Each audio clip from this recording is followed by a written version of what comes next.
Kumekuwa na ongezeko la matatizo mengi sana ambayo yanawapata wanawake kipindi cha kujifungua, ambao haya yamekuwa yakiwapata wanawake wenyewe wajawazito wakati wa kujifungua au kwa watoto.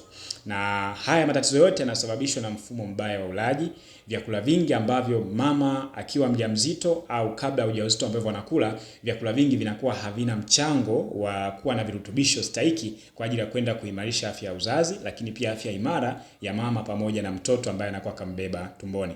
Haya yote yamekuwa yakisababisha watoto kuzaliwa na changamoto mbalimbali. Mfano kuzaliwa na mgongo wazi, na changamoto za anaweza kazaliwa tu mtoto kaambiwa na changamoto ya manjano, changamoto za kutokuwa na ukamilifu wa viungo mbalimbali vya mwili, lakini pia changamoto za kiafya ya akili, upungufu wa damu na changamoto zingine ambazo sio za kurithi. Inawezekana changamoto zingine sio za kurithi, lakini changamoto ambazo zimetengenezwa na mfumo mbaya wa ulaji wa mama mwenyewe kipindi cha ujauzito. Na hii ni kwa sababu wanawake wengi kipindi cha ujauzito wanakula chakula chochote. Tunaanza kaamka asubuhi anataka chips, akala, mchana akala chips, jioni akala chips, akanywa soda, akala pizza, chocolate na vitu vingine ambavyo kimsingi vinakwenda kuharibu afya ya mtoto pamoja na afya yako wewe mama.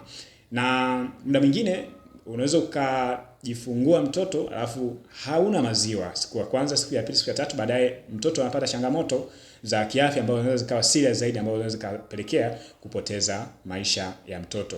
Kwa hiyo ni muhimu sana kuweza kuzingatia vyakula ambavyo vinaimarisha afya yako wewe mama, lakini pia afya ya mtoto. Kumbuka kwamba kile unachokula wewe mama kipindi cha ujauzito ndicho ambacho kinakwenda kutengeneza mtoto. Mara nyingine labda watoto wanazaliwa afu wakikua wanakwenda shule, wanakuwa hawana akili, hawana uwezo wa kutunza kumbukumbu kwa sababu ubongo wao umetengenezwa na vyakula ambavyo havikuwa na afya au havikuwa na virutubisho stahiki kwa ajili ya kuimarisha afya yake ya ubongo. Kwa hiyo ni muhimu sana wewe mama mjamzito au wewe unajiandaa kwenda kushika ujauzito, kwanza kujiandaa kabla hujashika ujauzito kwa vyakula ambavyo vina virutubisho maalum kwa ajili ya kuimarisha afya yako, lakini pia kwa ajili ya afya ya mtoto ambaye atakuja. Lakini pia hata wakati wa ujauzito hakikisha kwamba unakula vyakula stahiki ambavyo vina virutubisho muhimu, ukitambua kwamba unachokula ndicho kinachotengeneza mtoto aliyepo tumboni.